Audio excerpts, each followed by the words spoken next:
Boruto? No, I scrapped it. No, Naruto's my main military. Boruto's just an addition. I just wanted to announce that I finished it. You can go on with your fling with Boruto then. But that wasn't my main two. My main two are because I made a TikTok about it already. So okay. I wanted to shout out the Nigerian wedding, and then my second one was Bridgerton.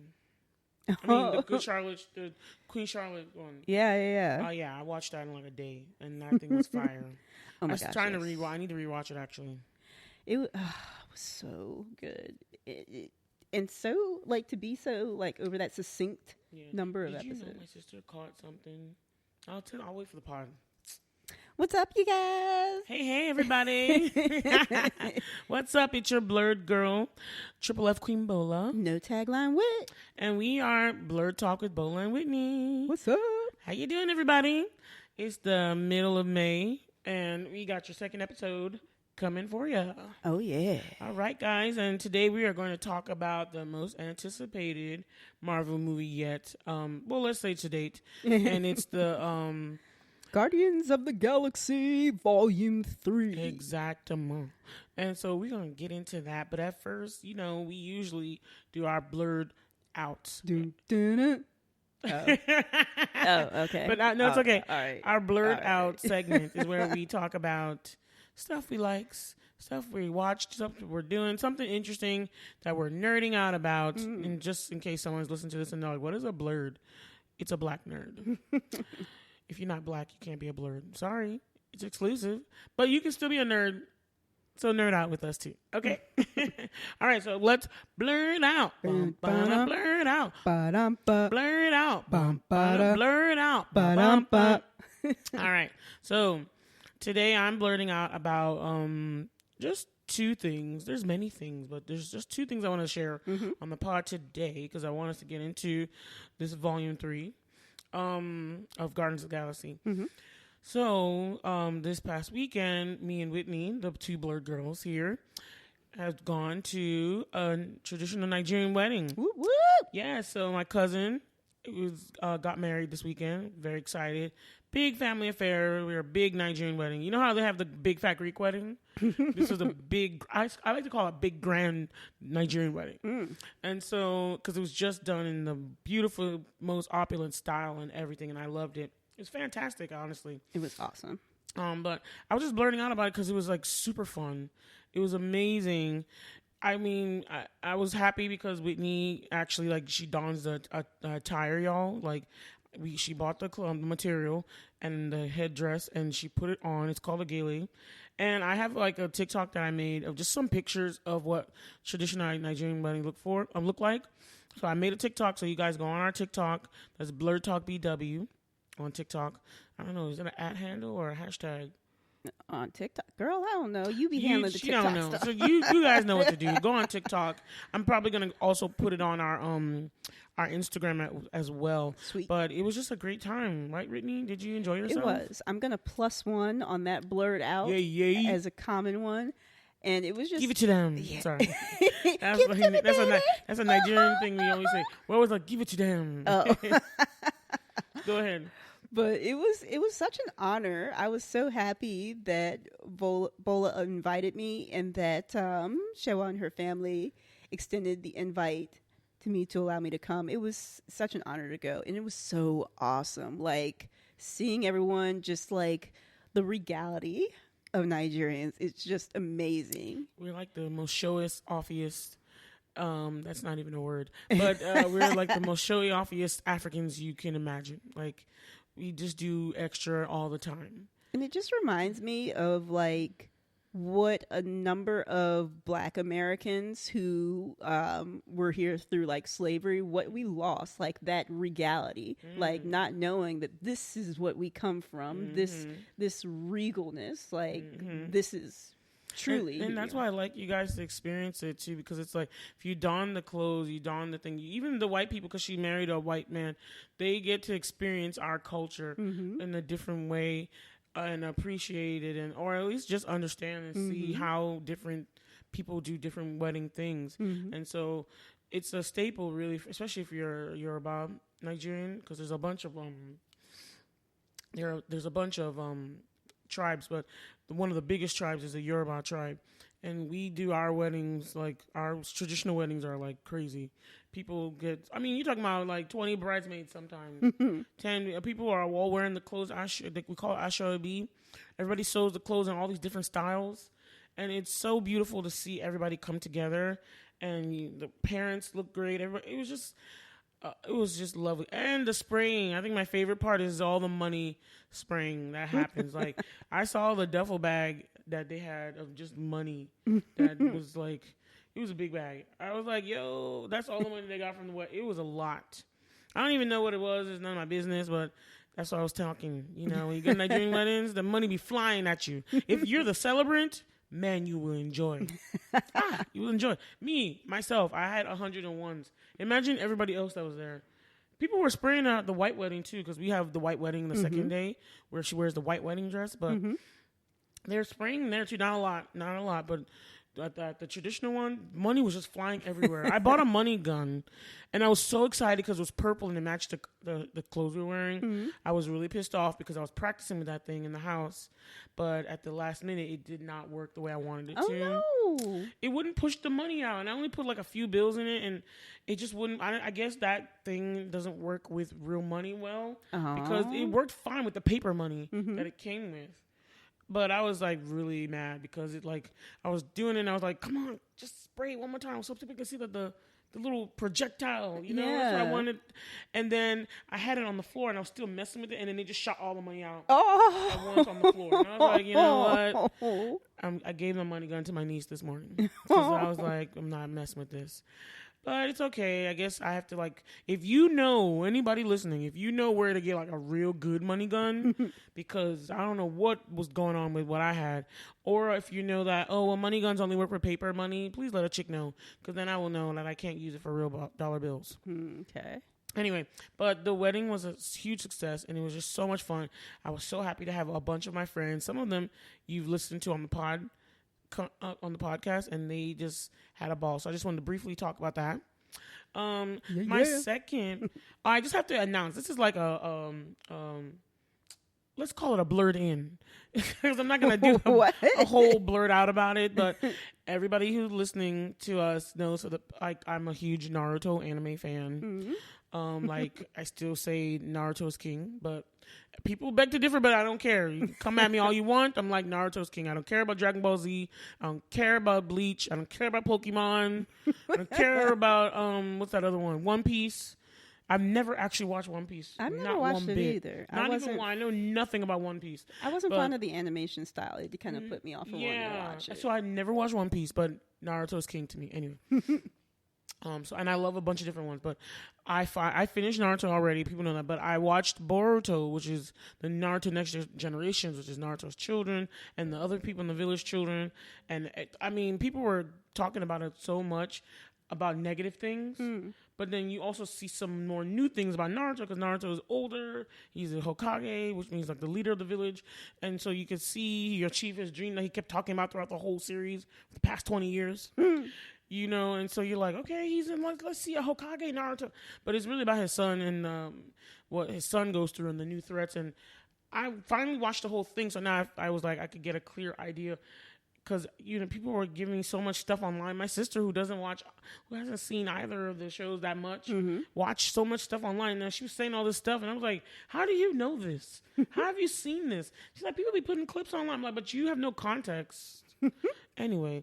I finally watched everything, and I am a fan of Boruto as well. Naruto's still in my heart, but I'm a fan of Boruto. I really enjoy it. I like that it's different.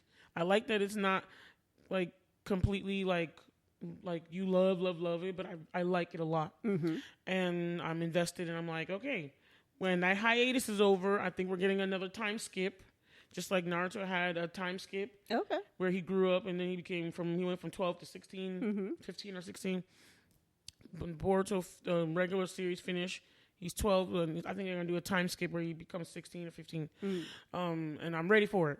But I just had to announce it, y'all, because that was like 290-something episodes. And I finished it pretty quickly. Okay. Anyway, so shout out to me for finishing. The last thing I'm going to thank you, boo. Thank you. Thank you, man. Exactly. Thank you. I'm teaching her Yoruba, small. The small that I know. Anyway, my last blurt out is going to be about the new Bridgerton prequel or sequel. I don't know if I can't call it a prequel because it's like going alongside the show, but it's the new little mini installment. But a lot of it focuses on stuff in the past. Yeah, it's kind of hard. Prequel slash because part of it was let's talking say about spin-off. Okay, let's just call it a spinoff. Yeah, but I'm blurting out mad hard about the new Queen Charlotte Bridgerton Story. It is fantastic. You mean I'm talking about 6 power-packed episodes that was just steamy, dreamy, and very, I can't find another Amy word. Gleamy? I'm sorry.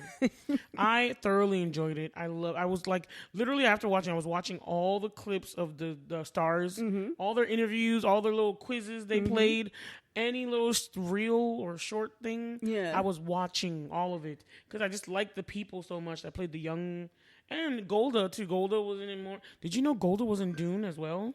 Which one is Golda? Golda plays the queen. She was the queen in the original series. Oh, that's the name of the actress? Yeah, her name is Golda Rochevelle. Okay. You said she's in what? She's in Dune. Who is she in Dune? You know how there was this old lady that was attending to the his mother, to Shyamalan to Timothy Chalamet's mom. There was like this old lady. I'm telling you, if she did not say. If somebody in the interview did not say this was her, I would not have known that was her.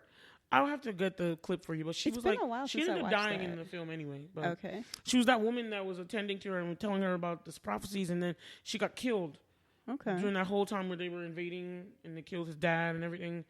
But I bet you if you look up Golda in Dune, you will just see, and you're like, oh, that was her.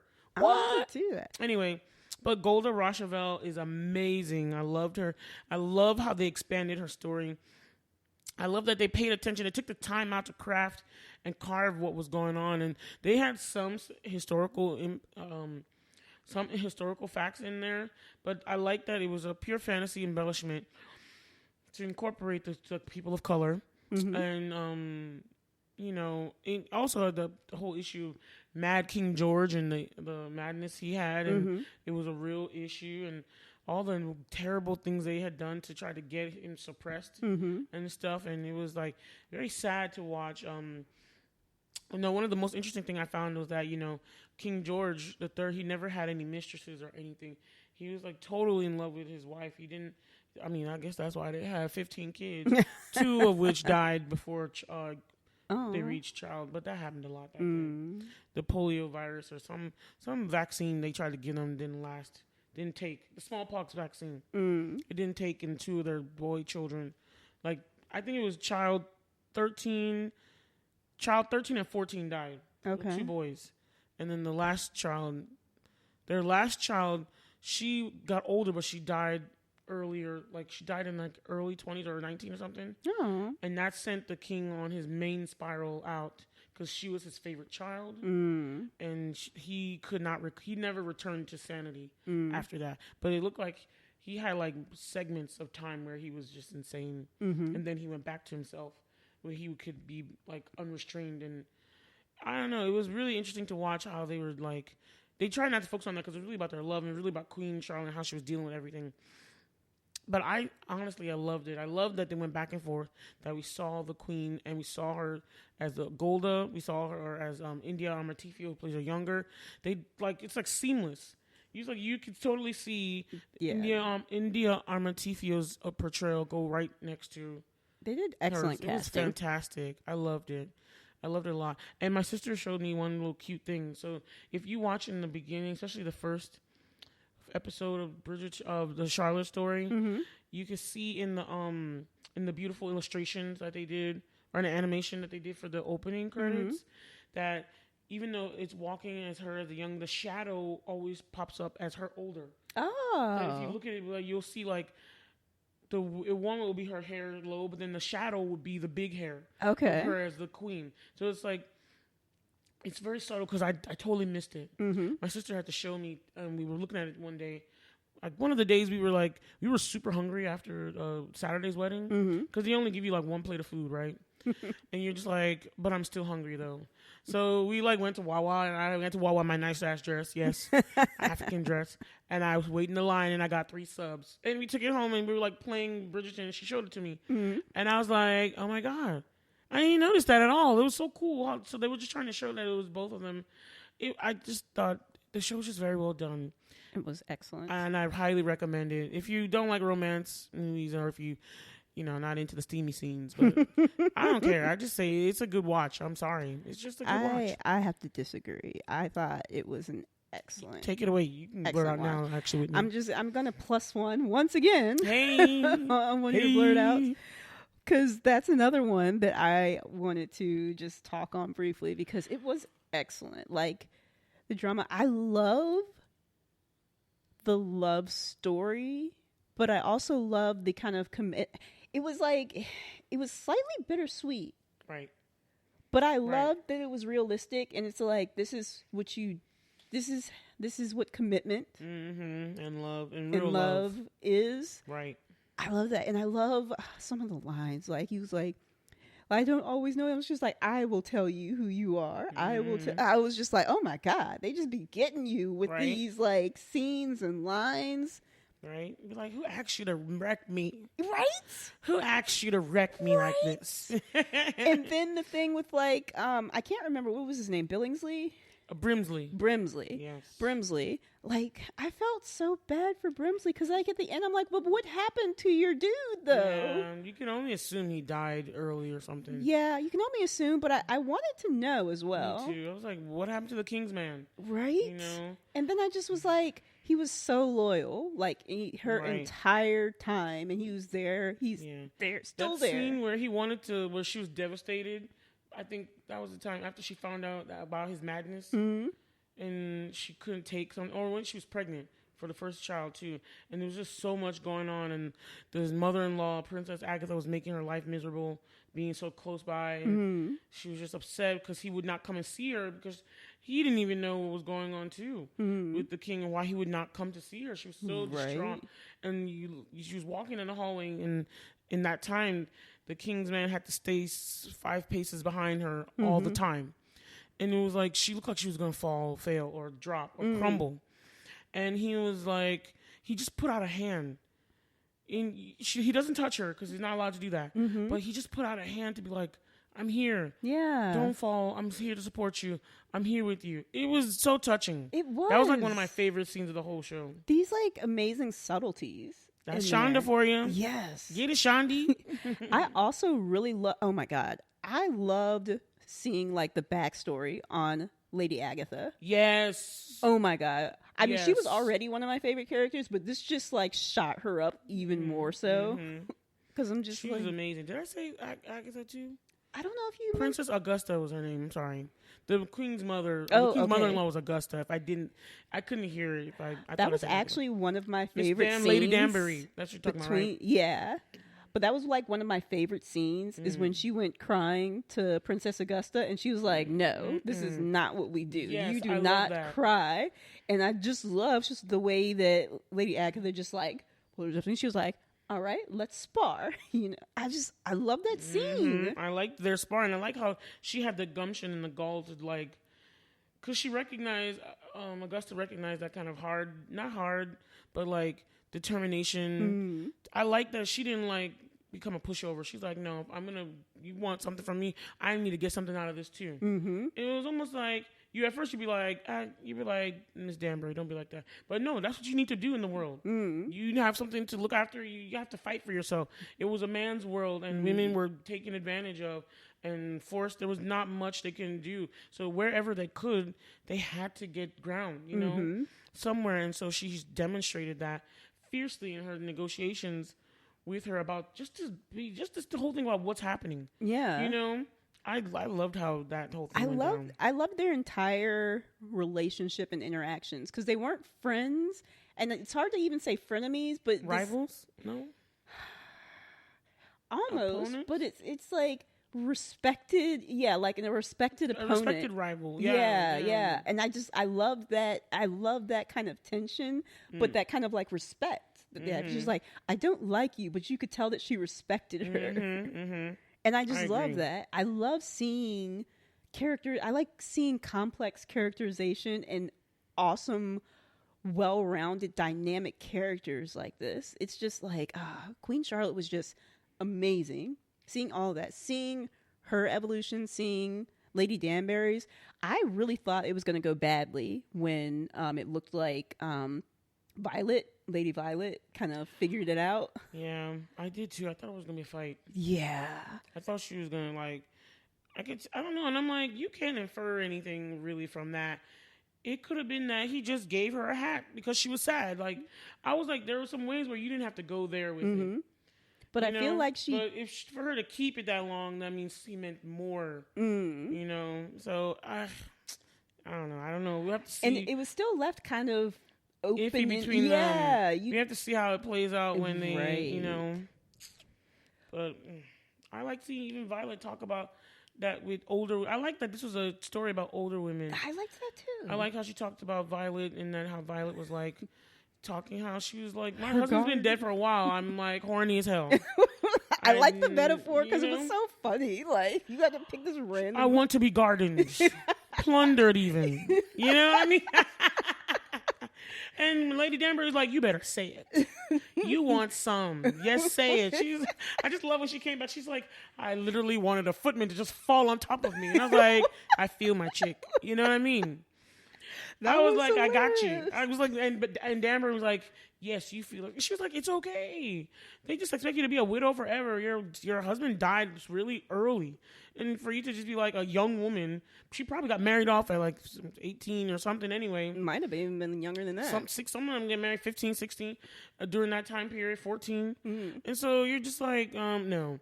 You are probably going to want somebody. She was probably only like in her 30s. So, of course, she was still, can do stuff. And I found it interesting finding out more about, like, her background. Was it Sierra Leone, she said? Yes, that part for Lady Danbury. Yeah. And was it her husband that was royalty or her? I believe her. Okay. But that was also a really interesting... Maybe her husband, too.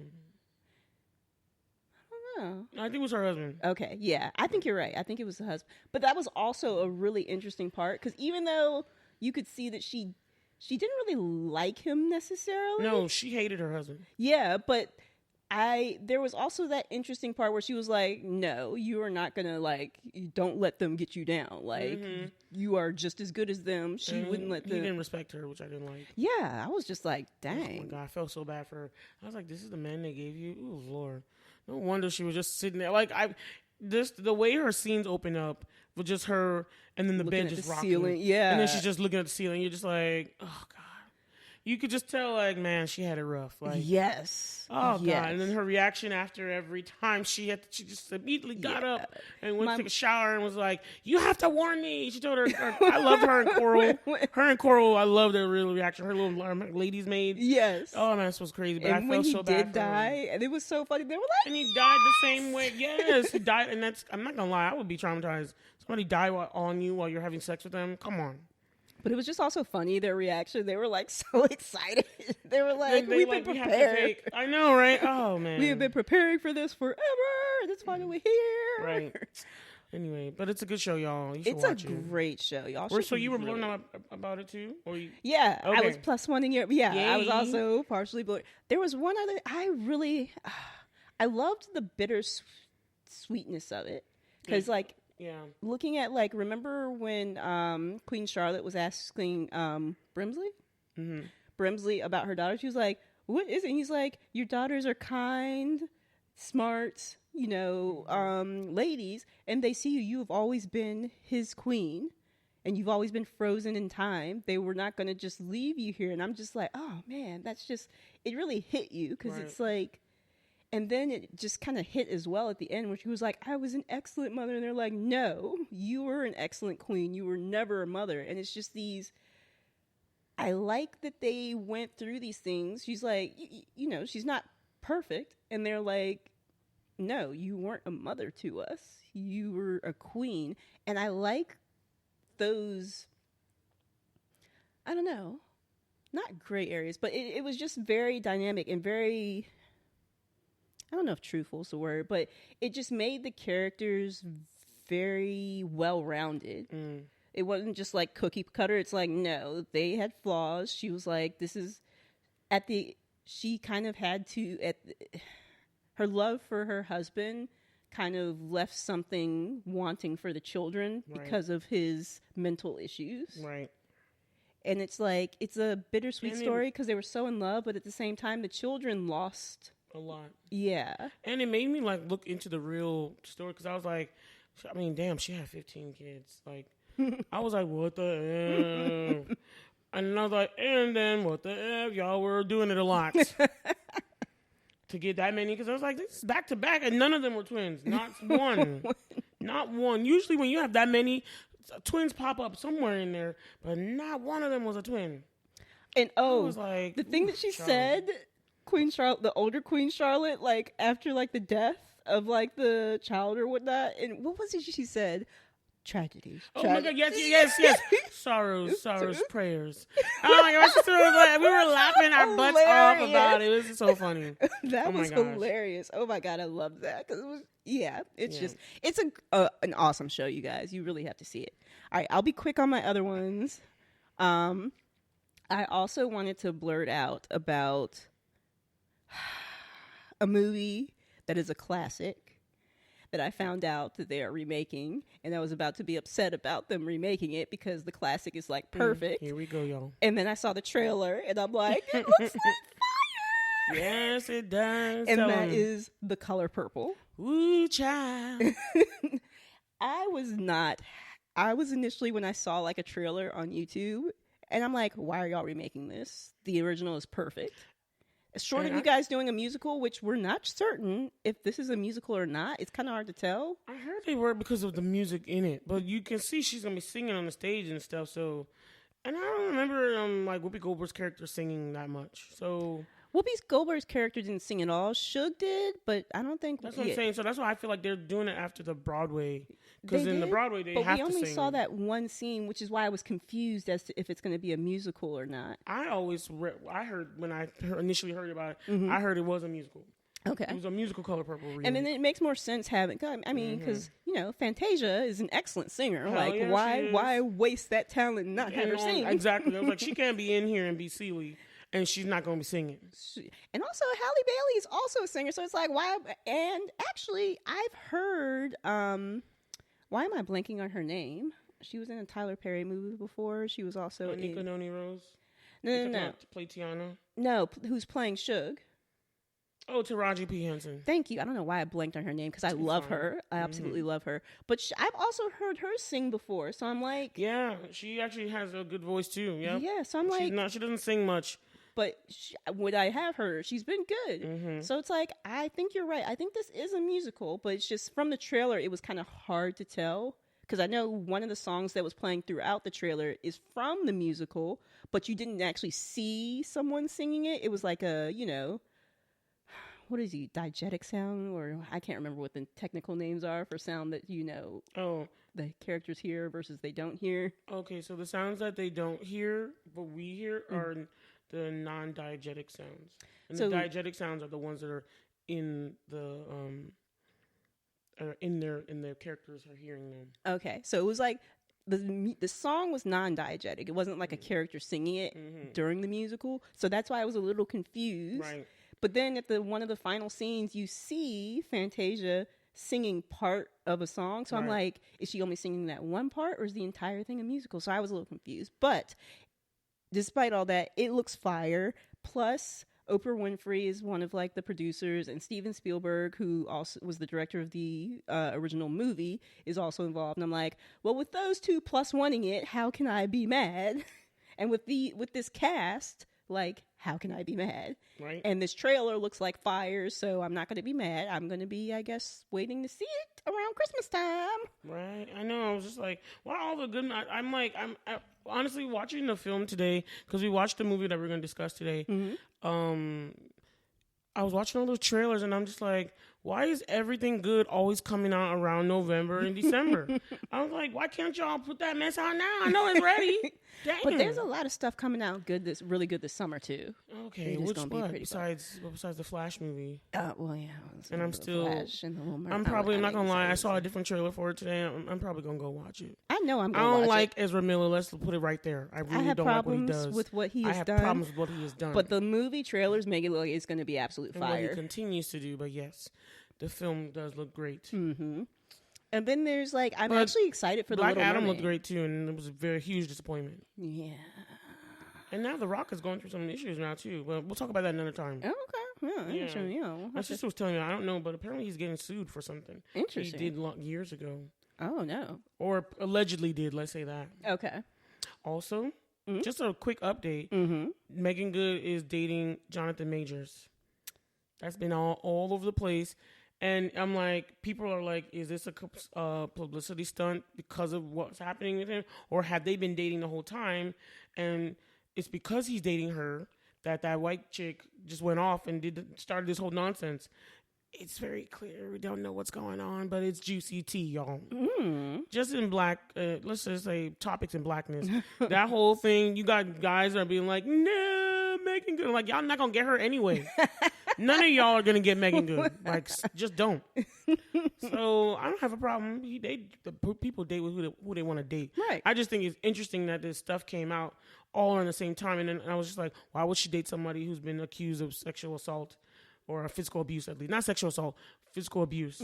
So it's very interesting. I can't wait for how this is gonna turn out. But if he is not guilty of these crimes, I really hope he can resuscitate his career. I hope and so continue too. acting. Because it was like he was on a rocket trajectory. His career was really, and it's like. And if he's not guilty, that just makes it all the more sad that when people are on the come up is when people want to come after you. And he lost so much money and time and I really liked him in Kang as Kang, and I was looking forward to seeing him in the MCU. Same, and I loved him as Tick in Lovecraft Country. Yeah. Oh yeah, and The Harder They Fall was awesome too. Oh my God, yes, I adore. Oh my God, that movie is just fire. We should really review it at some point. Okay. All right, y'all. We're gonna get into the. Let me do one really quick one. Oh, okay. Last, very quick, and that is Fantasy Island. What's that? So, apparently, Fantasy Island was this older TV show. I've never watched it. My mom was familiar with it, and they made this new version. I think in 2020 or 2021 was when it came out. Is it a reality show? No, it's actually a scripted show. So apparently, the original Fantasy Island is this island where people come to it. And their fantasies can come true, even things that are impossible. So in the first episode, this old lady and her husband, black couple, come to the island, and she's dying of cancer, and her fantasy is to have a weekend where she's not in pain. And the way that the island kind of fulfills people's fantasies are in interesting ways, not ways you would expect. So they are going to hang out at this waterfall, and when they go through the water, they're in their 20s again. When there's before they were in their 80s. So stuff like that, you would have thought maybe it would just take the pain away, but no, it made her into her 20s again, where she wasn't, where she was hale and healthy. Lasts for only a day? It lasts for the time you're on the island. Oh wow. Yeah. So they don't stay on the island long?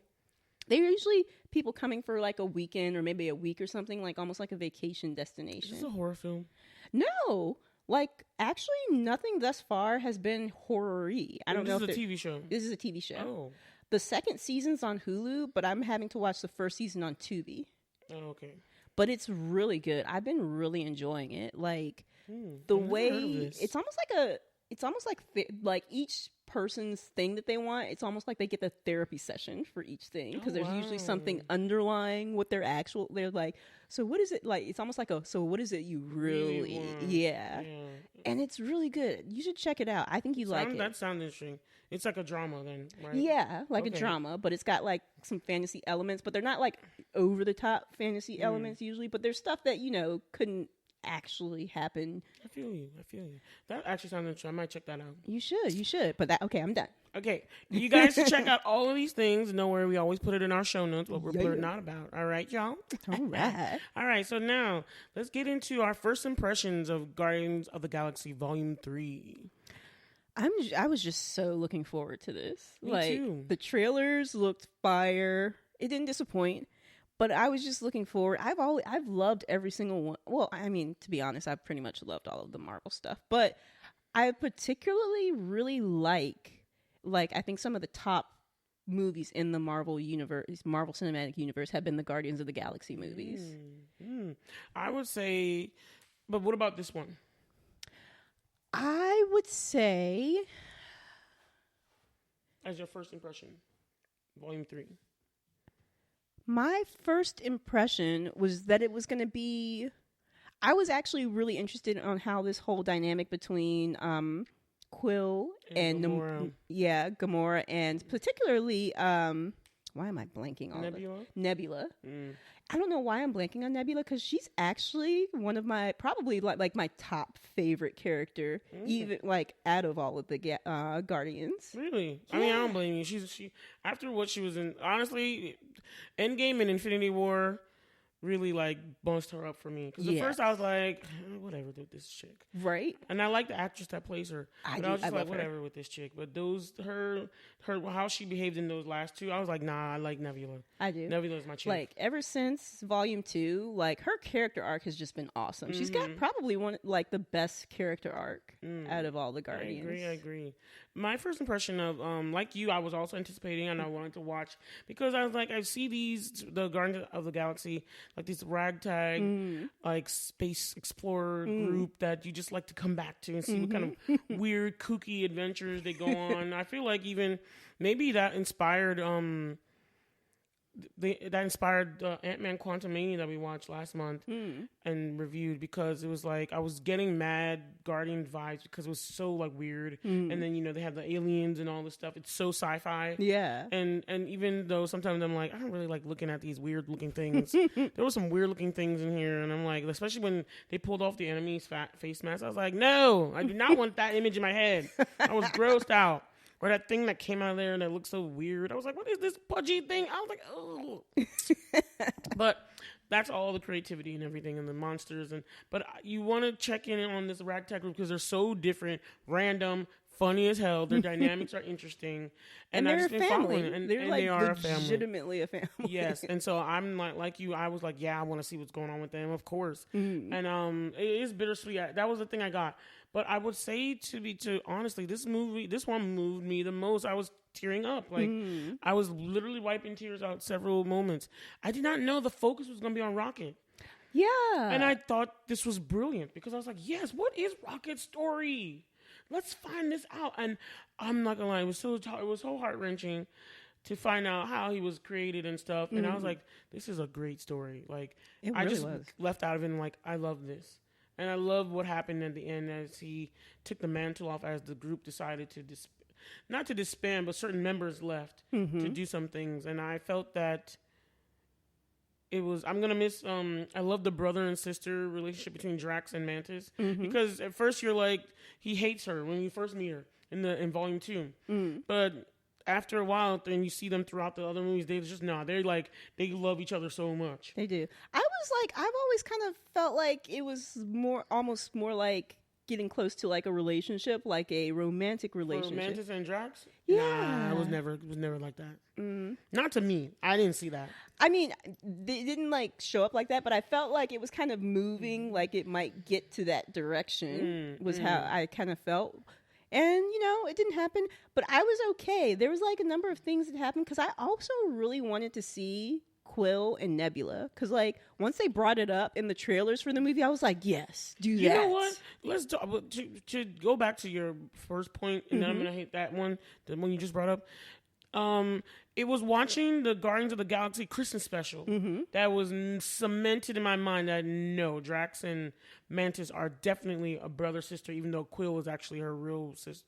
Quill was actually her real brother.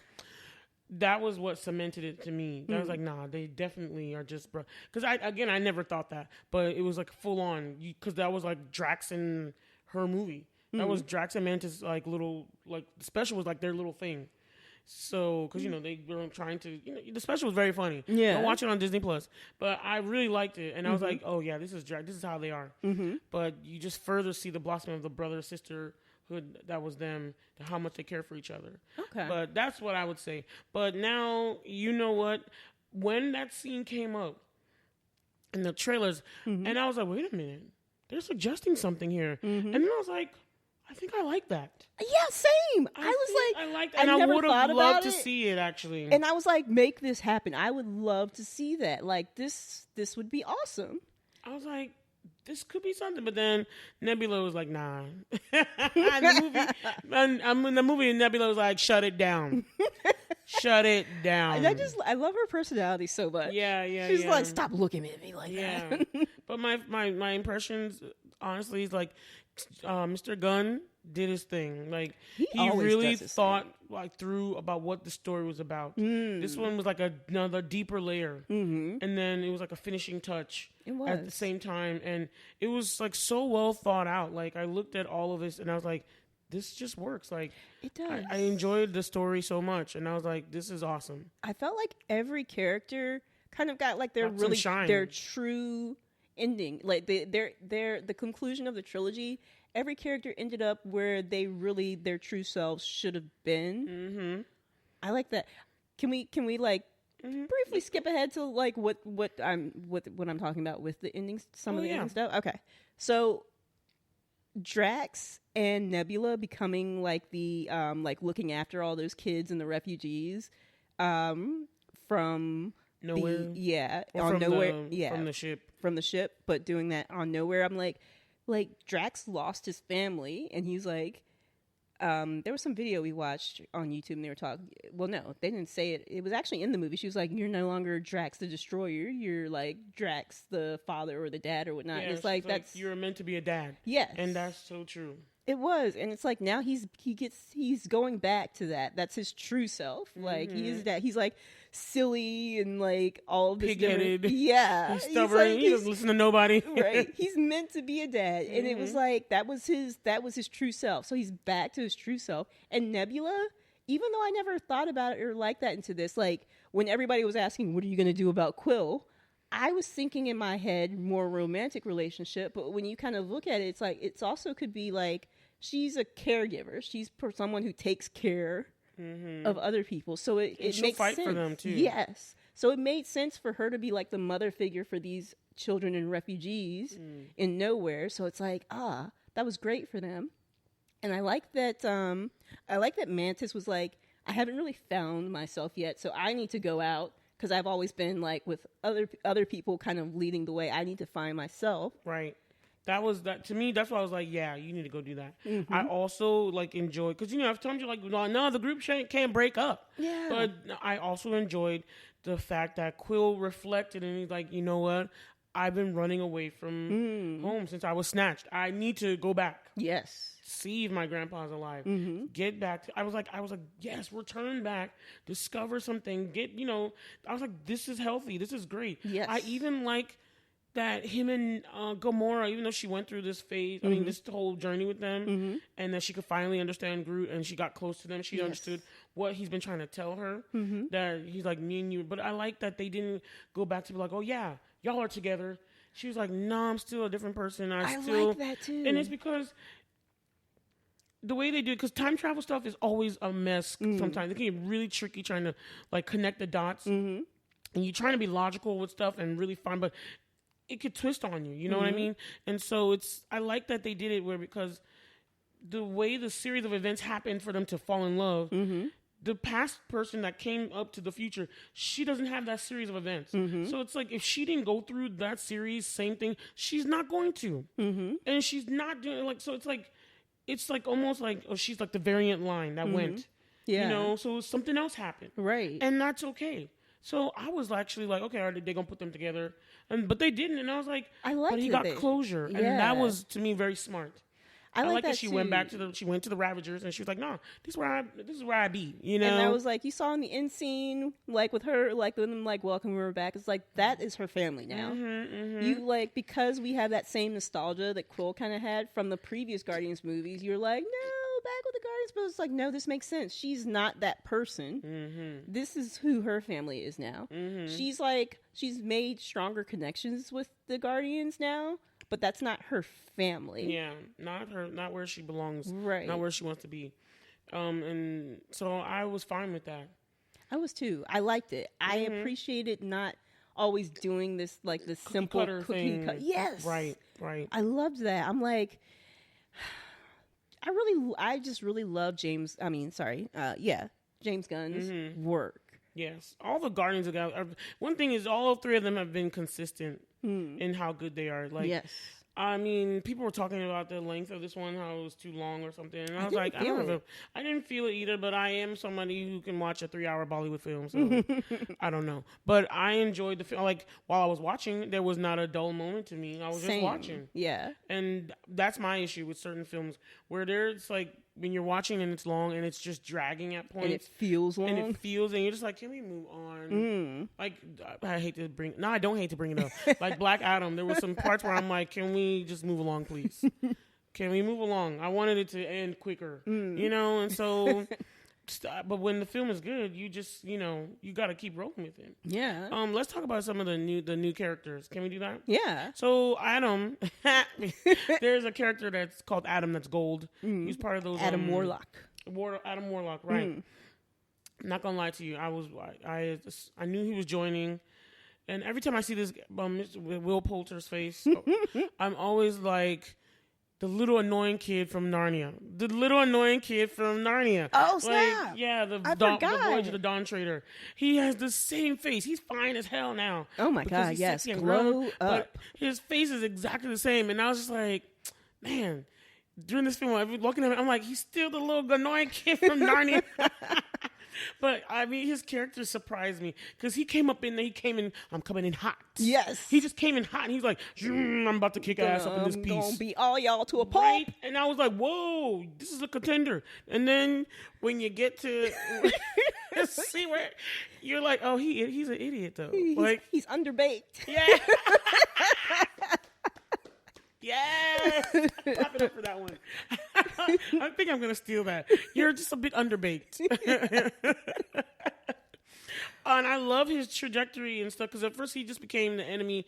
His main purpose was like, you need to go pick up Rocket for me. For, what was the villain's name? I think the High Intelligence. Let me double check it, though. The Destroyer is Drax. Anyway, but his main purpose was to pick it up for them. And, the gold people were in... they were in the second Guardians, right? Or another film? They were in the second one. Oh, okay, the second one. They were, because they stole Rocket stole the batteries. Yeah. Okay. So I was just like, man, Adam the Warlock, you're interesting. The High Evolutionary. Thank you. So the main villain of the we'll get to him next.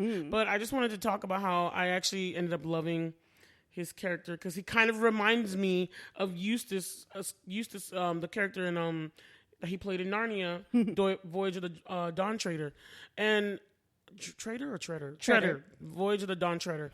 But you saw how Eustace was like a really irritating kid, really annoying, all that stuff. But then he became better, softer at the end, and then that happened to Adam Warlock as well. And I really was like, wow, deja vu. But I just enjoyed that, because it was like he came there, he was still trying to cause problems. And even I liked the part where he was trying to save his mom when the High Evolutionary blew up the planet he made. Yeah. I was like, come on, dude. Like, just what are you out doing? Here ethnically cleansing. Right. And anyway. But I like that. It was like he came back still trying to claim glory or something. But he saw what the family was doing. He saw what Quill and them were doing, how they helped each other. I think even seeing that softened Gamora a bit too. Because, she was extra tight. She was just tight bootied and everything. Just like, yeah. She just came in like, no, we're going to do this. We're going to do this. We're going to shoot some people. We don't care. Even after Quill was like, I'm going to use my charm. And that mess didn't work. But it actually did work in the end, even though he was lying. But then she was like, nah, I'm taking over. I'm going to kill you. And I was like, Gamora, we doing this? Okay. She was like, nah, we take... So she came in tight, but she softened too. And that was just the impact of family and everything. I enjoyed that. I want to plus one on that, like with the Gamora thing. I love, and we'll put this article in the show notes, but just kind of the character progression with Groot, which was more so almost like a progression of your relationship as an audience and the relationship of the other characters to them. How in the first movie, only Rocket could understand him. Right. But like in the second movie, they all understood them because they had a connection. It's like, and you can, the article that I'm talking about that we'll put in the show notes talks about how it's not a language thing, it's a connection thing. You can only understand Groot if you have a connection to him. That was so brilliant to me. Yes. And I thought it was interesting. I thought it was a great addition that they allowed us, his last line, that they allowed us to understand and hear him say, I love you guys. Yes. Because we have such a strong connection to those who've watched the series and watched these people throughout. I mean, I even watched the Baby Groot stuff on those little Baby Groot specials. I watched those. I didn't actually watch the Baby Groot. I did, because I thought they were interesting. They're just like little shorts. Okay. But they were interesting to me because I was like, I just want to see these. I watch everything, even if it's like not something I'm interested in. I just didn't watch Morbius, and I'm not going to. And I didn't watch Venom either. But I watched everything Marvel does. I watch it at least. And so I was like, Groot got swole at the end too. I mean, he was already swole in this movie, but he got super swole. I liked how we saw different phases of Groot throughout the years. Like this was amazing to me. Yeah. I also like that Will's character, Adam Warlock, joined the new Guardians. I like that too. I like that. Even one of the little girls that they saved joined. And Rocket's the leader now. Interesting. I was like, oh, I'm interested in who this character is from that end scene. And it was interesting because the film started off really like kind of somber-ish, you know? And I was like, wow. Or solemn, let me say. Yeah. And I was like, wow, what's going on? I was like, interesting choice to start off. But they had to start off with where Quill was. Because Quill's level was like... But they went through the eyes of Rocket so we could know what was going on. And I'm glad, but it was like... It was just solemn, you know what I mean? And I was like, man, this is such a serious kind of dim tone. What are we doing here? You know what I mean? At first I was like, well, what are we doing? But I stayed for the story. I stayed and I'm glad. Well, of course I was going to. But I was just like, okay, let's see where this is going. Yeah. And I loved where it went. I did too. Yeah. I especially love how... Well, there was a couple of moments that kind of showed the Gamora character progression. This new Gamora. Because we saw her, you know... in the other movies, but that was a different her. But seeing her character progression in this movie where she didn't understand Groot, and then by the end, like, he says, I am Groot, and she actually understood what he says, shows the kind of... And then she smiled. Yeah, the growth and connection. She's actually forged a connection with them now. Right.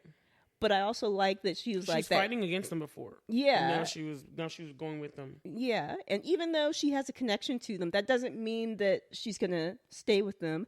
And I like that, like we said, she ends up back with the Ravagers because that's really who this version of Gamora's family is with the Ravagers. And I like that. I'm glad that no one died. No, none of the major characters died. Yes, because my sister had said that, and I was so mad at her. I was like, you better not. I was mad that she did that. I was like, you did not just tell me that Rocket died before I watched this damn film. I was mad, and I was like, I can't unhear it. And I was like, she was like, you still gonna watch it anyway? I was like, of course I'm gonna watch it anyway. But I didn't want to know that just now. I like my initial reaction to be my initial reaction. Get it together. And then, but I'm glad she was wrong. I'm glad she was wrong. I mean, he did kind of die for a little bit. But he came back. He flatlined. But he came back. Yeah. He wasn't dead as in officially dead. Rocket's dead in the whole not series. Permanently dead. Right. Let's talk about the villain real quick. So I love the villain, the High Evolutionary, played by, I'm not gonna lie to you, I already know the villain's real name is a Nigerian name. Because it's Igbo, and the Igbo names are so hard because they're so consonant driven, like Chiku, Chiki, Chikwe, Chikwe, Chioma, like they have so many consonants in their language, and our language, Yoruba, is totally different. We have so many vowel sounds, and so, but there's like Chuku, Chike. Let me just get his name so I don't mess it up. Let me get it. Let me just get it. You have it up? Yeah. Let's get a proper pronunciation here. Chukudi Iwuji. Chukudi Iwuji. Right. So I was like, yeah, I know he's a British Nigerian. But his character, the High Evolutionary, one, I was just happy he was the villain because I was like, I can see a black guy be a villain too. You know what I mean? Looks like how Kang was the villain. Oh yeah. I like seeing that.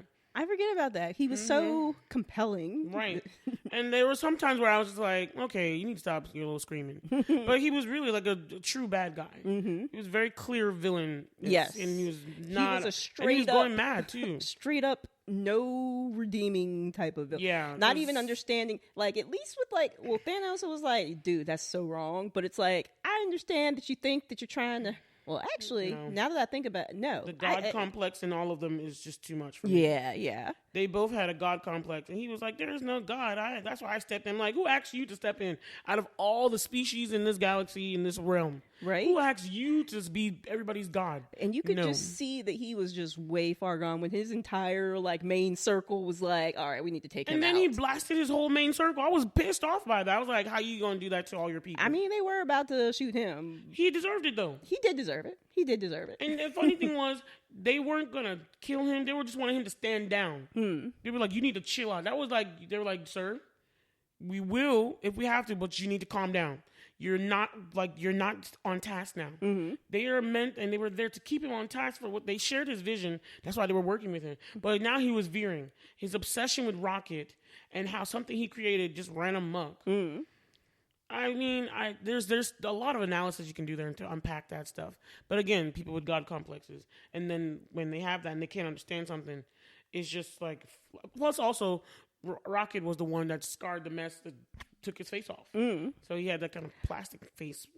Well, I think it was actually supposed to be like his actual skin or something, or maybe a recreation of his actual skin. I know. It was just weird and gross. It made me think, I know you've never watched Doctor Who, but it made me think of this character in Doctor Who. I can't remember her name, but she's the last human, because it's like thousands or millions of years into evolution, and all the other humans have like made it with other species, so she's the last pure human. But she's like, I didn't want to get old. She used to be an actress, so she's just a face now. And she's stretched across this like frame, almost like a canvas. Gross. And she's got these people attending her with this like little wire spritzers, and she's like, moisturize me. And seeing his face pulled like across that thing, it made me think of that character from Doctor Who. That's if funny. if anybody is a Doctor Who fan, like, shout out in the comments somewhere, like, if you remember what her name is. But it made me think of that. It's hilarious. It sounds funny, but it also sounds gross. Yeah. But one, I'm not gonna lie to you. I'm not like a big animal person, but I'm also not someone who likes to harm creatures for no reason. For me, it's like, okay, God made you all these like creatures, but stay on your side. That's my own. Just don't come attack me, don't touch me. So I'm like, but not about killing them and stuff. So if you're somebody who like really loves animals, you would feel that. I was like, for the first time, I was like, I kind of feel what they feel about how the experimenting and how things. Cruel it is. Yeah, the cruelty that people do on animals. That I'm not for that. Yeah. I'm not like somebody that's all gung ho and lovey dovey with animals. No, I'm not gonna be hugging no pets. Yeah. But I'm not somebody that I'm like keeping them caged up and like experimenting on them. It's just so cruel. I was looking at them and like when they freed all, I'm like, damn, they had Noah's Ark back there. I was like, whoa, this was bad. Yeah. And then you saw some of them were made into like these weird hybrid machine mixes, Island of Misfit Toy looking stuff. Yeah, it was gross. I was like, no. It was really weird. It was really weird. But I liked that they did. It's almost like a lesson in empathy, like making these characters, right? for everyone to like look at these creatures that are not what you would think of as aesthetically pleasing and be able to empathize with them, because we have to do the same thing with like people. And they made them sentient too. So it's like not only that, it's like they became this new thing. But then he was so cruel, and I'm like, Rocket's story really touched my heart. I was like, wow, so this is his story. It was the worst one. I mean, Nebula's story is also really, really bad. I feel like they were actually kind of.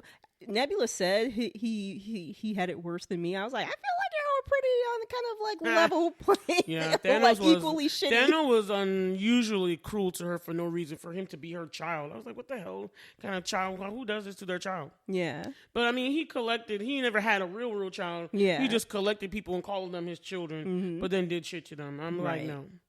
So the villain I thought did well. So there were some times where I was like, get off your horse, where I was like, you're doing too much. And it's not the acting, it was just the character. So there were some times where I'm like, you need to calm your ass down, Mr. High, whatever. The fact that he made a world out of these mixed creatures, but it was because of Rocket's brilliance that he was not aware of, because he thinks, I created you. Like, well, there was something in there too, and he couldn't fathom it. And then he made a whole world and let them live, and then he just destroyed it. I thought it was so cruel. He was like, it's not perfect, so I'm going to just incinerate everybody. I'm like, whoa. Yeah, that's what I'm saying. That God complex, that whole thing that you're like, okay, let me cleanse, as Thanos wanted to do. I was like, you're just another Thanos. You're just another one. Back off, And I loved his outfit, though. I loved his outfit. I do want to say, I think he's worse than Thanos, because in Thanos' case, he thought he was trying to save people because he thought there weren't enough resources. Right. And so he thought that was like the humane way was just to snap half existence out so that the rest could survive. Whereas this dude is like, you're not perfect, so I'm going to incinerate you. Right. So I thought he was kind of an even more evil villain than Thanos.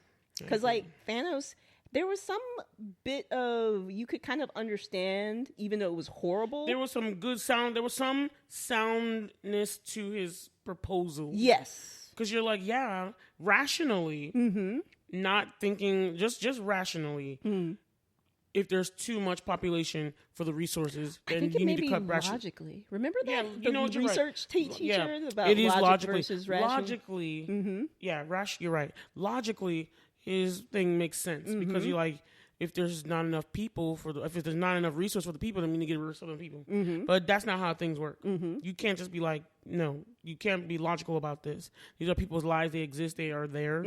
It's not for you to say it. Right. And you're not the God of everyone as well. So, yeah, I agree. But I really did like his outfit, not only because it was purple, my favorite color, but his outfit was really cool. It was cool. It was hard for me to get past the pulled across skin all around. Yes. Yeah. But what's another part we want to bring up? Oh, I wanted the to fact talk about, that. Oh, sorry. Go ahead. I wanted to talk about how I liked how.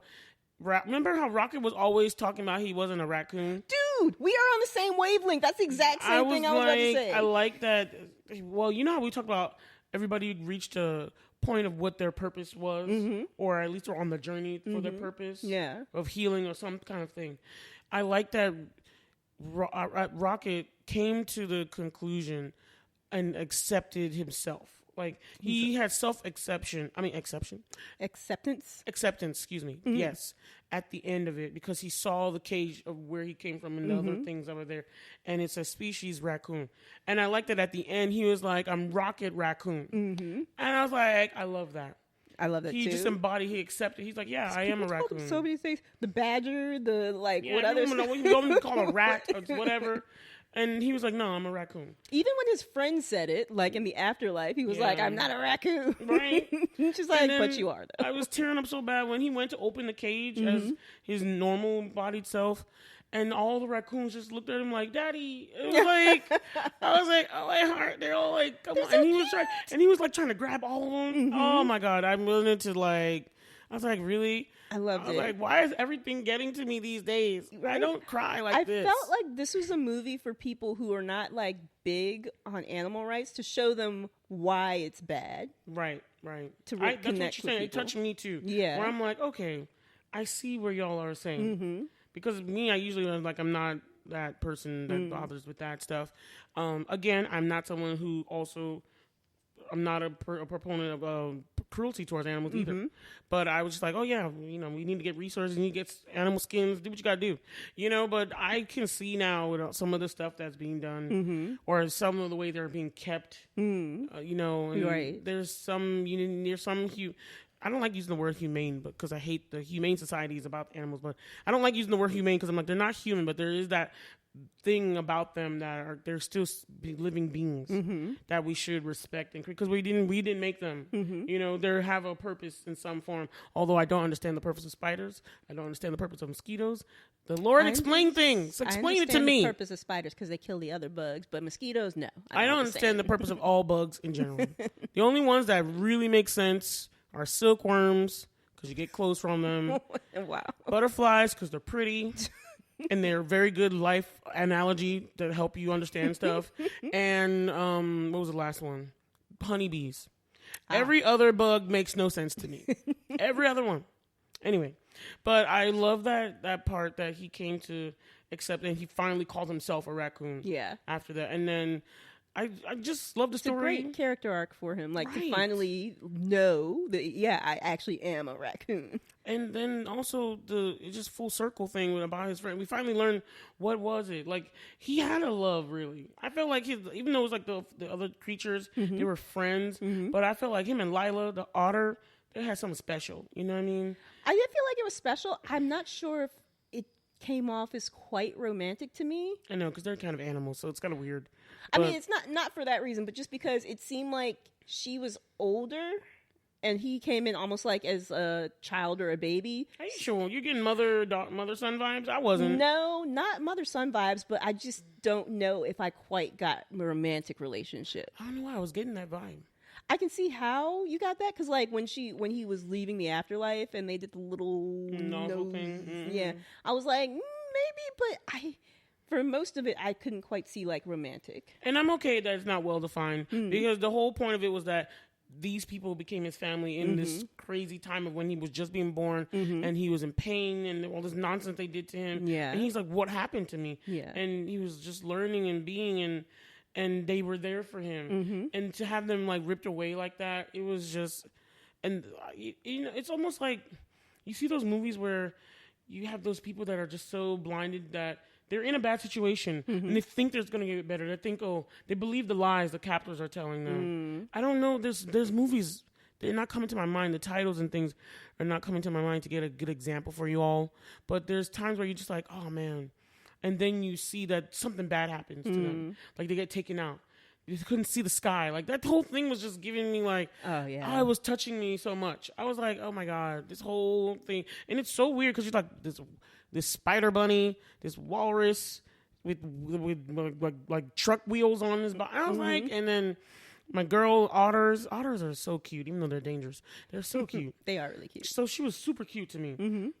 I was like, what is going on with this? But you just see how they developed the innocence of them. It was like little children. Yeah. And then, you know, like, anyway, it's like removal of innocence. You know what I mean? When people harm children.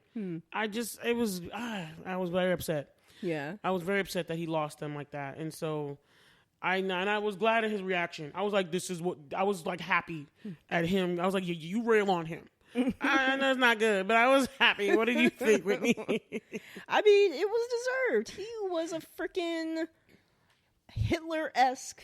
Well, yeah, actually, very much. Yeah, because he was like a lot of parallels to like the Holocaust, because he's like trying to create like the perfect so-and-so, and then if it doesn't work out, he's experimenting. And they only had a number, he wouldn't name them. Numbers and stuff, and then just terrible. Like killing them when stuff didn't work out. Like, it was very reminiscent of like the Holocaust, and he was very Hitler-esque. And the funny thing is, I did not expect this story to just be so filled with the simple catalyst as Rocket is about to die, we need to save him. Like, that was the simple catalyst. Somebody came to snatch Rocket, hurt Rocket, he's hurt, damaged, something. And I was like, this is what's propelling the story right now? But then it just unfolded into this beautiful thing. Like, the story blossomed as we were watching it. That I was like, in my mind, I was looking back, I was like, wow, how did we get from here to here? Because while we were watching, I was like, is this how this is what they're doing for this episode, for this show? We're just going to like, we need to save Rocket. It makes sense. It almost puts me in mind of kind of like I thought just something bigger was going to happen. You know what I mean? Type of thing. Like, this is what you do for family. Like, they went to the ends of the galaxy to save Rocket because that is their family, and they're going to do whatever it takes to help him. And it's the best kind of story. It's the best kind of thing because we all can relate. We all can, you know, have those people in our lives that are like, we would do all this stuff for. Right. And so that's what I was saying. Like, it seemed simple to me for a Marvel movie. Like, I was like, no, something bigger has to happen to get them on this journey. But they're like, no, we just need to figure out and save Rocket. That's it. We need to get something, steal something to heal him. And that was it. And I was like, this was perfect though. Yeah. It was a perfect catalyst for this story, for this family thing. It needed to just be about them. Yeah. It didn't need to be about all the galaxies and saving other people. It needed to be about them. And in that, they did save other people. They did. So, and animals. I also like that, like, as a conclusion, like we said, no one died, but it was a certain amount of disbanding, but since they were family, it's like, no, this isn't the end, but for a while, we're not going to be in the same place. Right. And I love that, because, like, that's true. Like, your family is always going to be your family, no matter where they are. And it was a great story. That's true. They will always be there. You can always call them, talk to them. Distance, is not a barrier if you work at it, the connections.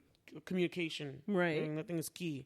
Keep telling folks. Speaking of communication, their lack of communication when they went to save Quill and they were on the ship and he had gone off, I'm like, this could have used some more communication. Yeah, you're right. There was like, this film was full of all these funny, like, there were so many side comments and jokes and issue, like, so much was happening. That whole thing where they were in the colored suits and he was talking. He was really trying to get Gamora to love him again, and then the whole team heard everything. That was hilarious. And he was like, and then they had the whole conversation of how the color you press is not the color that talks to that person. That it was, and I'm like, this is insane. I was like, this is insane. It was one of my favorite parts. That was. He was like, and Drax was like, it seems pretty intuitive to me. I was like, how? That makes no sense. How? And he's like, I was talking this entire time and nobody said anything. They were like, we were hoping it would come to an end. Yeah, we were hoping it would end. I was like, shit. Damn, it was like witnessing your embarrassment or your rejection. Yes. Oh, God, it was so bad. They were like, ugh. And then when he like sat or like kneeled next to Gamora, it reminded me of like when Thor came on the ship and he was like imitating his body language. Right. Just the thing that Quill does. Quill was exceptionally cute in this. Yes. I just was like, I was looking at it and I was like, man, I was like feeling Star-Lord so bad. I was like, he could get it. But I like Chris Pratt. I like him too. Really I like him a lot. I think he's a great actor. I think he's handsome. I love his spirit. And he's a faith-filled person. Actor. He's just an awesome person. Action actor, especially too. Yeah, and I don't like that some people give him a lot of flack for stuff. And I'm like, I don't know why they have such negative things to say about him all the time out of all the Marvel people. And I'm like, what has he done to you guys? Like, there's always like an issue going on with him. And I'm like, why are y'all coming at him like that? But anyway, those are just haters, and he just need to brush it off. That's Haters all. gonna hate. Shake them off. My favorite part was after they saved the kids, the animals, everything, was that Quill almost died, and then he was saved by Adam, so he had a redemption moment to join the team, which was amazing. Yes. But my favorite part was after that, and everyone was safe and well, that the thing that Quill went back that killed him, that almost killed him, was the music player, right? What was that? An iPod? Zune. A Zune? Zune was like it was like Microsoft's answer to the iPod, and it never really took off. But it was loaded with songs, and he loved that thing. And I love that he played that song, "The Dog Days Are Over," by Florence and the Machine. That's still like, I love that song so that's much. a great song for what was there. Speaking of, that's one of my favorite parts of I mean, it's hard music, to say it. yes. They always have such fire music. Yes, they do. So I'm sorry if you're a Blerd. Just because you're black doesn't mean you only have to like hip hop. Okay, you just have to like good music. So I feel like that shouldn't be a given anyway. It shouldn't, but there's some people who are like, I don't listen to that kind of stuff. I'm like, no, I knew all those songs were. I was listening to that, and I'm like, oh, I know that one. I like my old Americana, like music with the guitars and stuff. If they're good, that's good music. I'm sorry, right? If it's good, it's good. Exactly. No, I'm sorry, not sorry. Actually, I'm no longer gonna use the guilty pleasure except for Doja Cat's music because she just. But I like that song. You want to know what it's like? But it's really raunchy and nasty. She's very raunchy and nasty. But I like a lot of her songs. She's the only one I will use guilty pleasure for. But all of my other music, I'm like, no, I'm not gonna be guilty. I have nothing guilty about things that I like. There you go. That is what I have reserved to do. But the music in this is always fire. And my favorite scene, at first I was not sure if I liked it slowed down, that scene in the little tunnel where all of the Guardians got a chance to shine against the bad guys and the creatures. I really loved the action sequences, but I was like, should this be faster? But then they were really trying to like, I thought it maybe looked a little too stylized, just a little bit. But then I also liked that part. It was weird. It made it easier to see what was going on. Right. If it's normal speed or faster, there's some action sequences in like action movies where I'm like, I have no idea what's going on. I can't see anything. Yeah, there's so much camera going back and forth. There's so much movement that I can't even tell like what's happening. Right. But that was the only thing that I had a problem with, where I was just like, and then that gross face thing. I really did not want that image. I'm hoping it goes out of my head. I did not. I don't like looking at gory stuff like that. I'm like, oh, Jesus. Lord, help me. So that was my only other thing. But other than that, are we ready for rating the film? I think we are. You go first. I'm going to rate, like I said, this film to me was very good. I really, really enjoyed it. And I'm going to give this film a 9 out of 10 glasses. Yes. What about you, Whitney? I am really trying. I was going back and forth. I really was trying to think. But I'm going to settle on this because I'm going to make this super messy for the math. Okay. I'm going to give it 8 glasses, a contact, and a monocle. 8.75. Okay. I don't blame you. Because I was working on like. I was like, yeah, but I was like, but this was really good. I never teared up so much in this film. And I loved how they ended it. And I liked how they mentioned Star-Lord might come back. So you know that you're not going to see the rest of them. But Star-Lord, having the fact that Star-Lord might come back at the end scene, I was like, I'm pleased with this. I like that too. I would also really like to see Nebula again. I would, but I don't know. It doesn't look like It might they not didn't happen, say the crew was coming back. They just said Star-Lord. Yeah, I know it might not happen, but I think she's actually my favorite out of the Guardians movies, like as a character. I understand that. She's cool. She's super She grew on you because at first she was terrible. Yeah.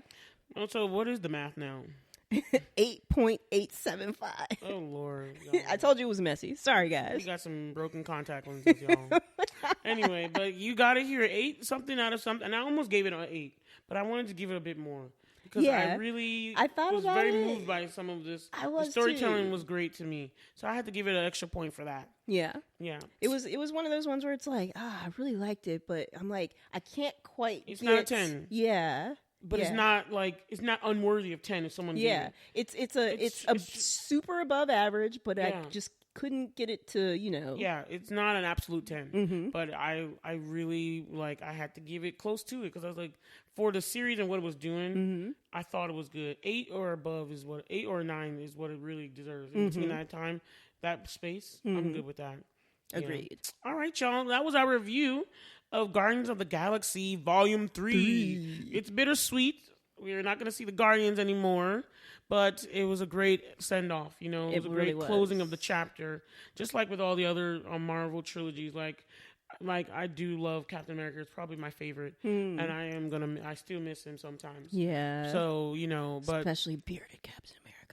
Oh my gosh, especially that ass. Oh yeah, girl. America's ass. But it just has to be. All good things have to come to an end sometimes. Yes. All right, but we think you should. Sorry, I just wanted to throw in a nerdy quote.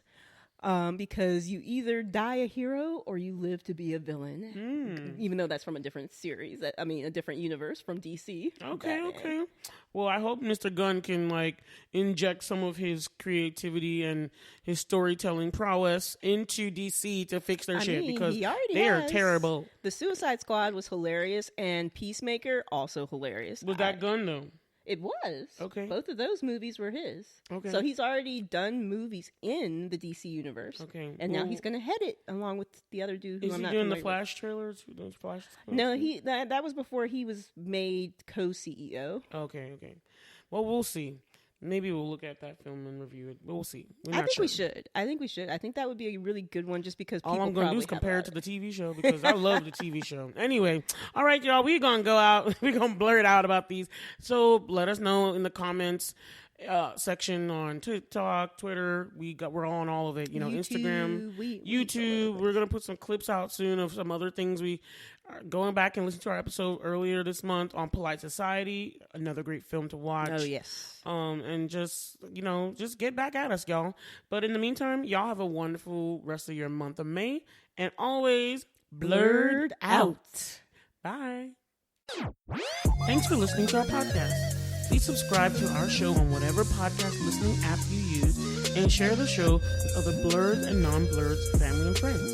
And if you like this episode, please subscribe to our email newsletter at blerdtalkbw.ck.page and also rate and review our show on Apple Podcasts. Intro and outro music is Twilight by Caption. You can find them on SoundCloud, username Caption spelled CAPSHUN. Show notes by Bola, Hanson, audio engineering by Whitney Booker. And don't forget to get social, you guys. You can email us at blerdtalkbw@gmail.com. And our social media handles on Instagram, Twitter, and TikTok is at BlerdTalkBW. And our YouTube channel is youtube.com/@BlerdTalkBW. And we've got our individual things going on too.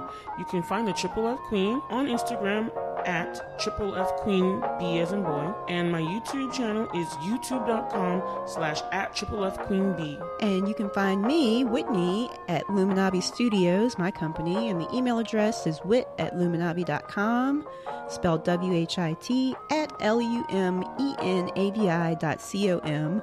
And you can also find me on Twitter at Luminabi Studios.